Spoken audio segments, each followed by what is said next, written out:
We are Ole Miss Rebels.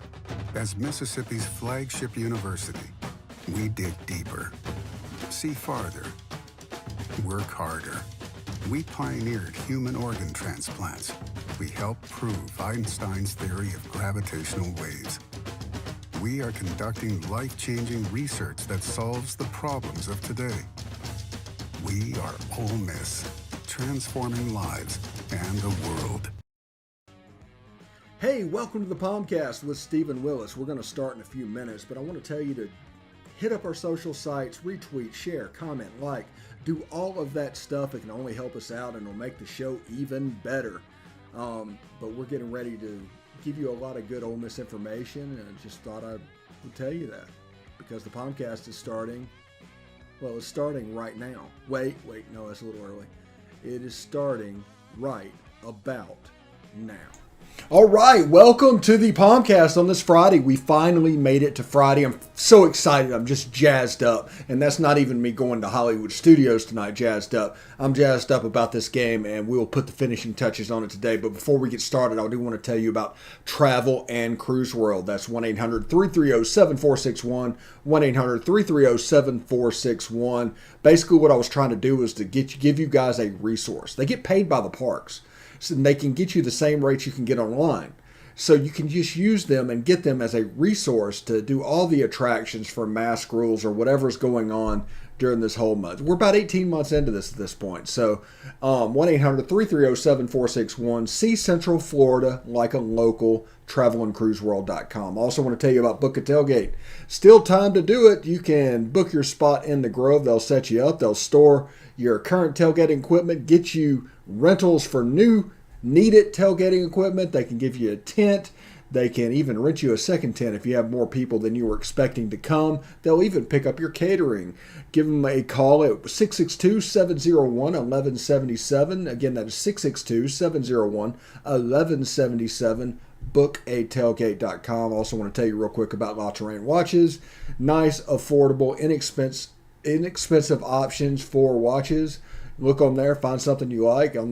Whenever you check out, use the promo code POMcast and they will take care of you.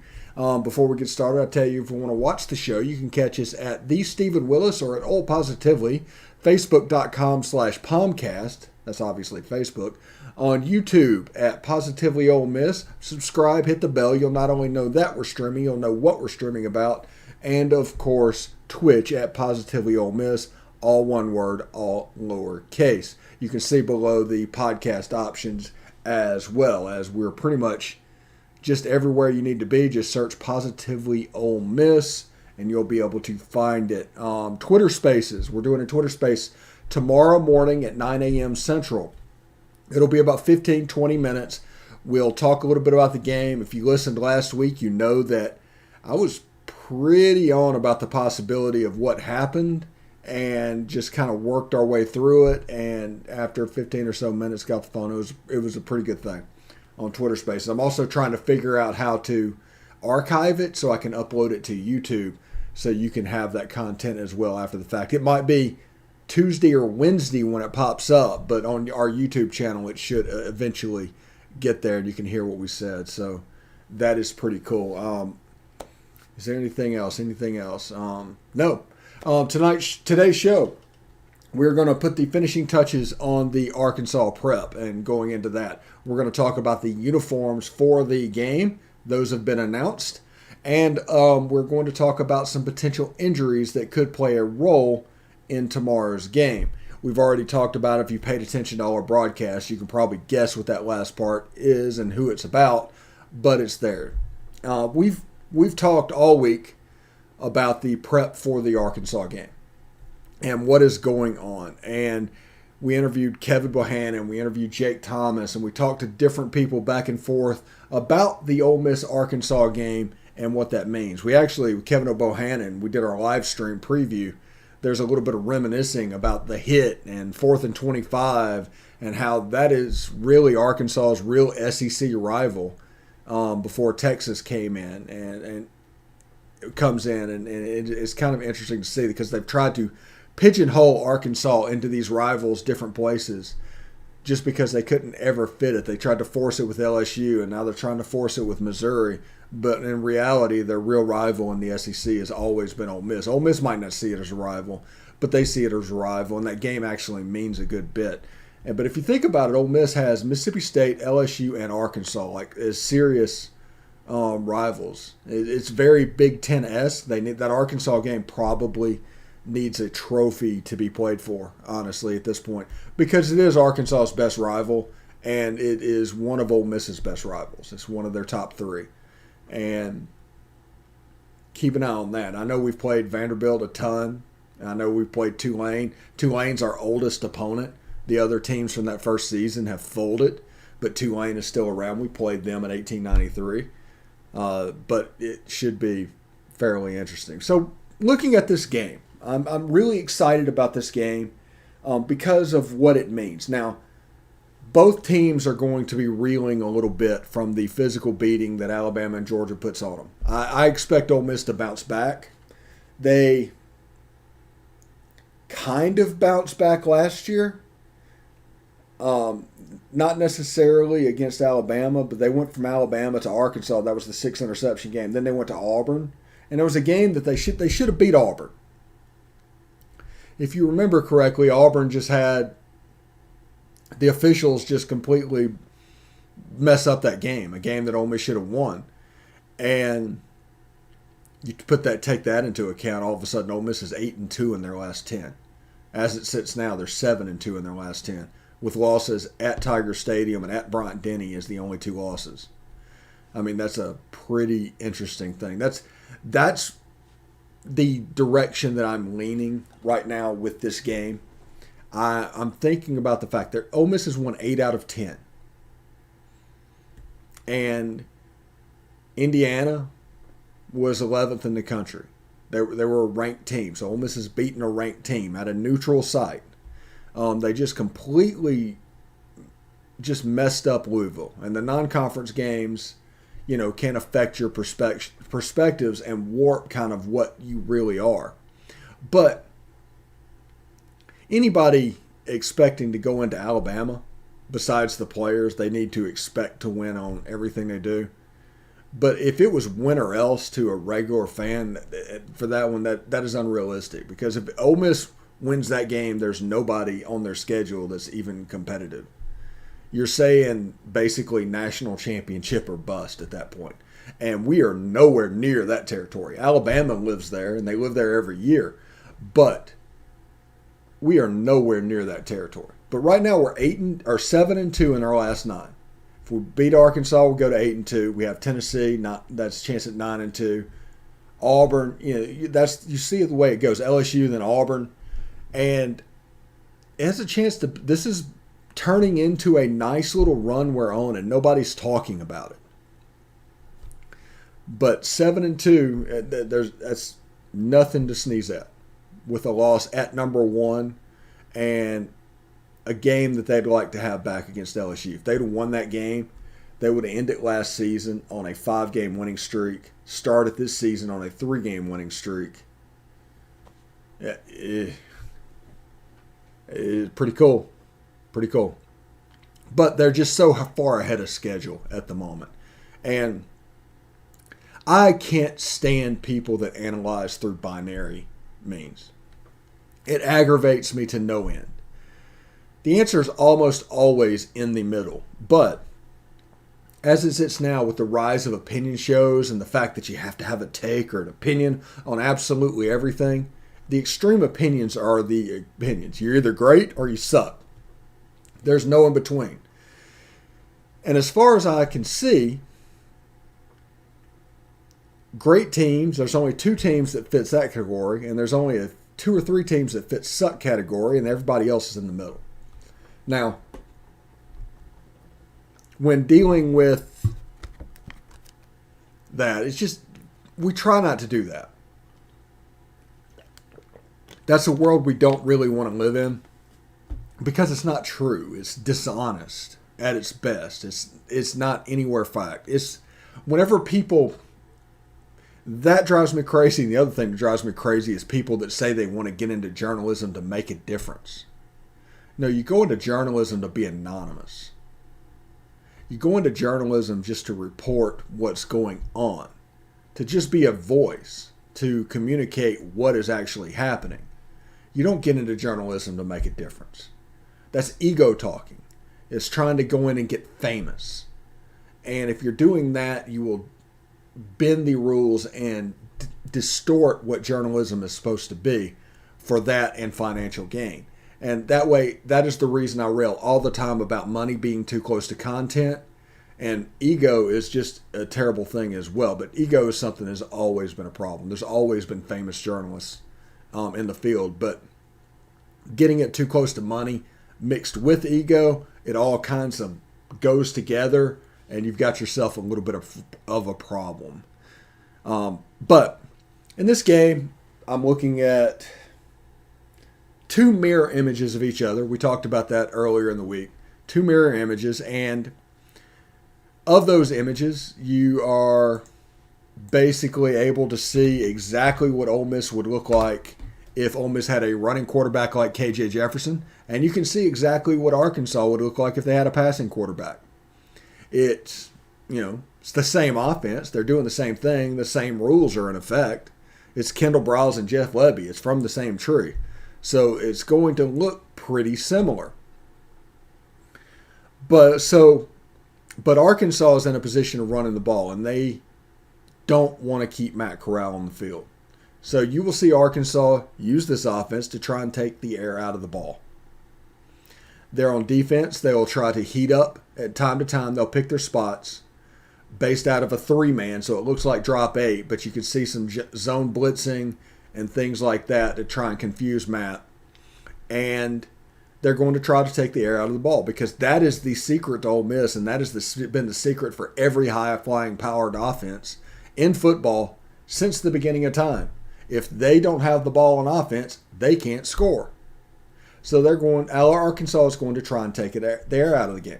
The other reason for them doing that is if it gets to 14-0, if it gets to 17-0, Arkansas really doesn't have a way to fight back.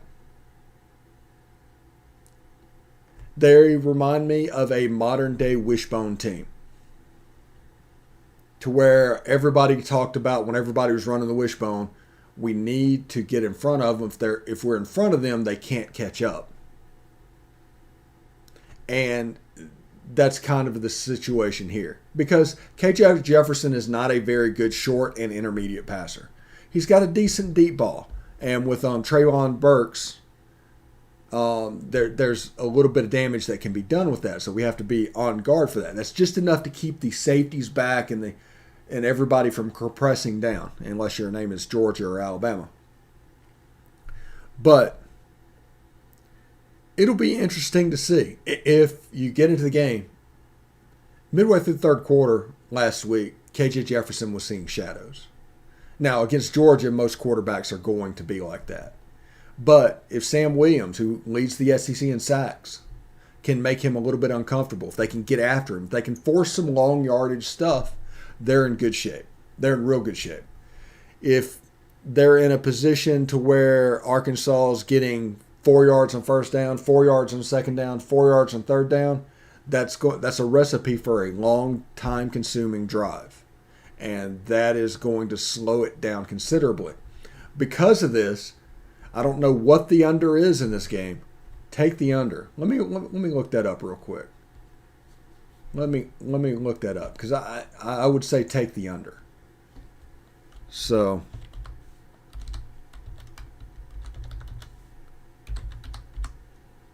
all right, let's see what we got going on here. Sorry about this. This is excellent television.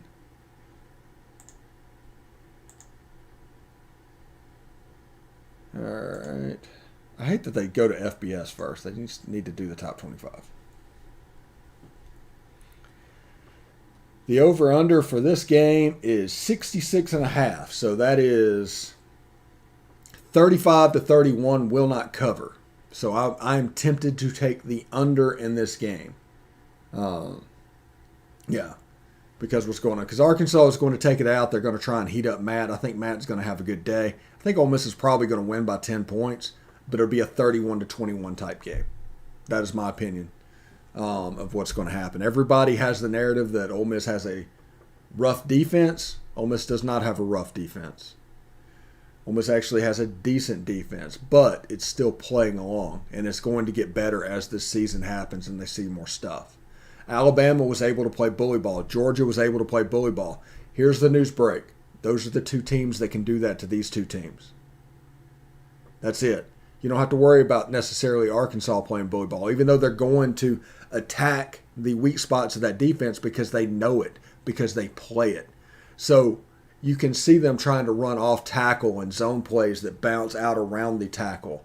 You'll see that a few times during the game because that's a weak spot in this run defense. It's going to be imperative for our box safeties to tackle very well. If they tackle well, things can get shut down. A penalty, a false start, that's been a problem with Arkansas. We need loudness in the stadium, and that'll affect that because if they get behind the chains, again, they don't have much of a way to get back in front of them. So I'm expecting a pretty good game, honestly. It's a game that Ole Miss can lose, obviously, but it's a game that Ole Miss should win because Ole Miss has a better team than Arkansas. They had a better team last year. They just tried to live and die by the passing game, and they died. But, 6 interceptions and having the ball in a one-score game with like 5 minutes to go, that kind of tells you where they sit. They were down 20-0 at halftime and just slowly worked their way back in. But it's going to be a situation where that can happen. I think we're just going to skip through the break. We're going to go to the uniforms. If you look at the uniforms for this weekend, baby blue jerseys, baby blue helmets, or powder blue, however you want to put it. White pants, white shoes, powder gloves, red bands, red accents. It's going to look really good. It's going to look like we all hoped it would. But it's a game that also, after wearing a traditional uniform last week, I knew this was going to happen. It was going to be some type of blue. This may be replacing the Navy a little bit, but I still expect to see Navy some this season. Maybe even against like Mississippi State or something like that. But this is a good-looking uniform. Look good, feel good. That's their whole motto, right? And they're going to be able to do that. So the powder blue uniform, they wore them against Louisville. They played very well in that game. And then, they started changing it a little bit, I think. I forget what they wore. I think they might have worn Navy. I don't know. I can't even remember the Austin Peay game. This has been a weird year. Ever since this COVID thing happened, time seems to move at a different rate. At least mentally. It's the most bizarre thing to where Austin Peay feels like it was 7 years ago at this point. And it was less than a month. Absolutely bizarre. But we have a lot of stuff going on with all of that. Now, so powder blue jerseys. Everybody have fun, be loud, be the game. Because we have 3 elite quarterbacks that will be in town for the game. Devin Brown will be there. He is a USC commit. He's from Utah. He's from the same high school, I believe, that Zach Wilson went to, and the current quarterback that's at USC right now. So, can't remember his name. I don't know. Can't remember. Maybe Jackson Dart or something like that. I don't know. But what is the name? I just want to look this up real quick. And trust me, you'll know why in just a second. I wasn't really planning on doing any type of recruiting thing. But let's see.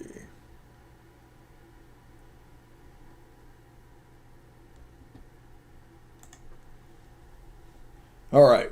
Also, 2023, the number 9 player in the country. His name is Nicholas Imaleva. Iamaleava is his last name. He is The number 9 player in the 2023 class. He's a quarterback coming in to visit a little bit.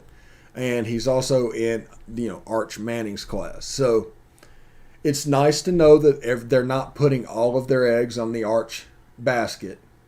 It's definitely nice to know that, what's going on. But he's 2023.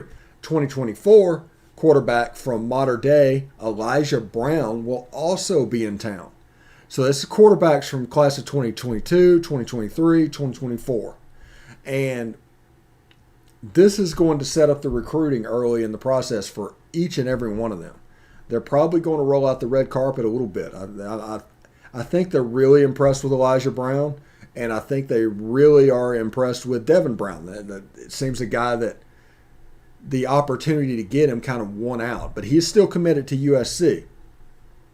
And I believe the 2024 quarterback Elijah Brown's wide receiver will be in town as well. So there's a lot of players from the West Coast starting to come out, and it's starting to gain some traction. And the talent level around Ole Miss is about to shoot up pretty good. I think the worst thing that happened to people was the fact that Ole Miss's staff that was used to only recruiting one way had to get good at recruiting over Skype and over phone and doing the COVID stuff, because all that practice, they found out what worked. And now they can mix that with what they're really good at, which is getting on the road and talking to people. Mix that with basic communications, and you have a potential for a recruiting juggernaut being built in Oxford. And I hope everybody sees that and understands what's going on, because there are players just kind of starting to line up to take a visit to Oxford. And that's the first step. If they get it on campus, if they get it on campus, that's all you have to do. Cool, Nathan Hill. That's fine. He can be gone to greener pastures by 2024 if he wants. He might be here for 10 years.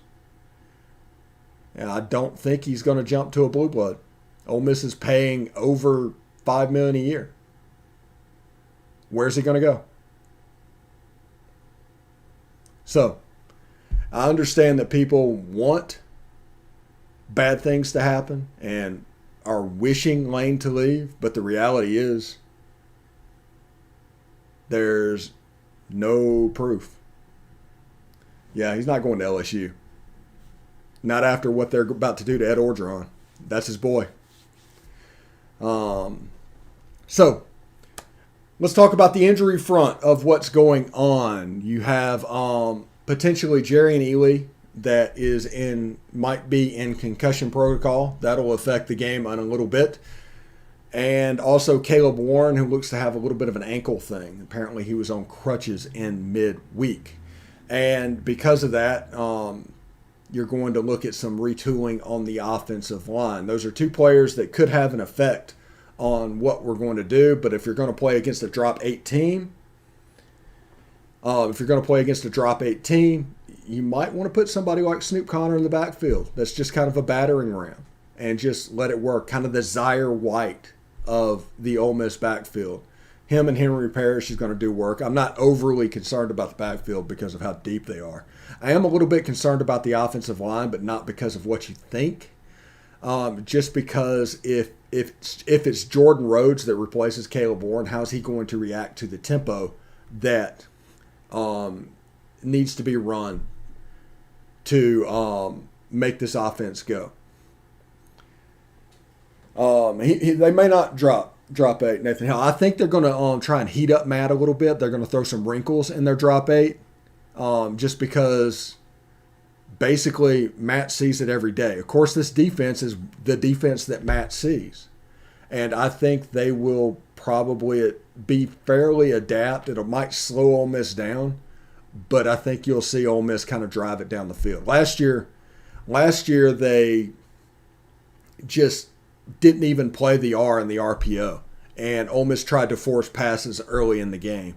And Matt got into a little bit of trouble. By the time they figured out how to run the ball, they kind of went down the field a little bit a couple of times. But the damage had already been done. And that's the way Arkansas was able to do it. It was 20-0 at halftime.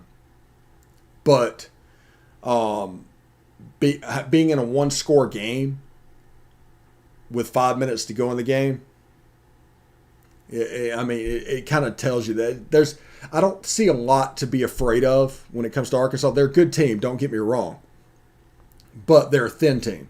You saw that against Texas A&M when Treylon Burks and KJ Jefferson got hurt. The offense just got stagnant. And sometimes on 3rd and long, they just seem to get inept. And that's fine with that.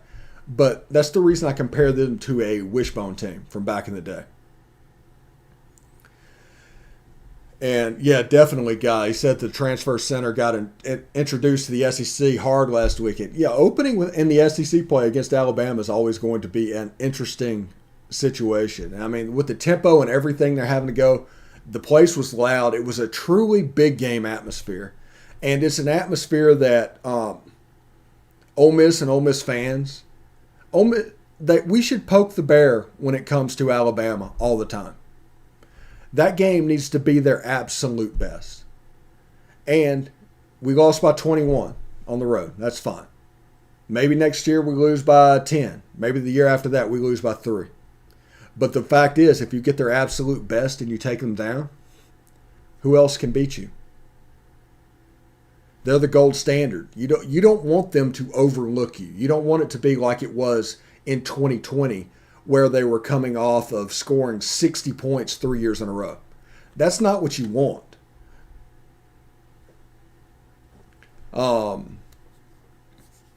So, anyway, Nathan Hell says he thinks Arkansas has 240 yards rushing tomorrow.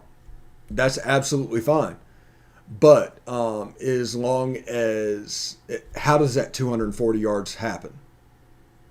What does it look like? Because in between the 20s, if Arkansas is kicking field goals, it doesn't matter. They don't have a bruiser back like Brian Robinson. The other backs that ran for Alabama last week were smaller guys. They didn't have those days. But Brian Robinson was 36 carries for 176 yards. That's great, but that's about 5 yards a carry for somebody that was an actual bruiser and doing what he's doing. Treylon Smith is not that type of back. KJ Jefferson might be, but there's a chance that you get him nicked up doing what he's doing. So if they get 240 yards rushing, that's fine. Let them have it. The point about it is, can they defend us? Can we get 2 or 3 stops during the game? Because that was always the point with this defense, right? Whenever we were doing our saying in the beginning of the season, we're talking, it's like, if I told you Ole Miss had a defense that was ranked 70th in the country, would that matter? Yeah, and it would.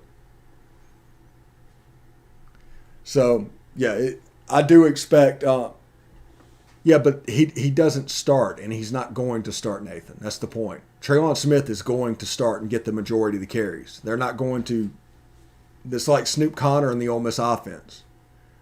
There's no reason to just bench Treylon Smith. They're not going to do that. And Ole Miss is going to play a little bit better defensively if they get Jake Springer back this weekend, which is a possibility. That's one of our box safeties that is instrumental for stopping the run. Him and Otis Reese. What's going on with Chance Campbell? That kind of feeds our defense.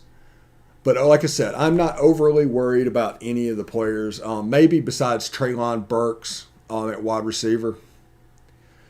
I'm not overly concerned about that. But they're offensively it's not going to be that much of a terror thing. Now, they're good. They're a good team. And their whole thing is to jump on you early. They're a script team. Let me explain what I mean by that. They're a script team. They want to go out there and get you early before you're used to the tempo, before you're used to everything that goes on, and jump on you, just like they did against Texas A&M. And then they want to count on the fact that their defense can slow you down to kind of make plays. So the Texas A&M formula is the Arkansas formula for this team. If they're not in the lead, though, they become very susceptible because they can't catch up, because they don't have the dudes. Now, they're going to get the dudes. They're absolutely going to get the dudes. But at this point right now, they do not have them. I think Malik Hornsby is going to be a fantastic quarterback. He's not there yet. He probably needs about 2 more years. But 2 more years with full recruiting class at Sam Pittman's disposal, you can see the growth that Arkansas is going to take. So I'm pretty excited about that. I want to appreciate everybody in the chat. Thank you very much, Nathan and Guy, for stopping by. Guy says, real quick before we get out here, Arkansas will get the Georgia offense from everyone until the end of the season. They will probably get a little bit of that. And yeah, and he says we're an advantage. Kiffin knows the Arkansas offense well. Remember last year, Ole Miss's defense actually, when everybody else was shredding them, the first game they played fairly well was against Arkansas. But tomorrow morning, 9 a.m. Central, we're going to do a Twitter Spaces. Tune in for that. Thank you very much, Nathan. And stop by anytime. Good to have you around. And Twitter Spaces tomorrow morning at 9 Central. We're going to talk a little bit about this game and talk about where it goes from here, getting ready for kickoff. So I'm Stephen Willis. This has been the POMcast. Thank you very much for listening, and we will see you next time.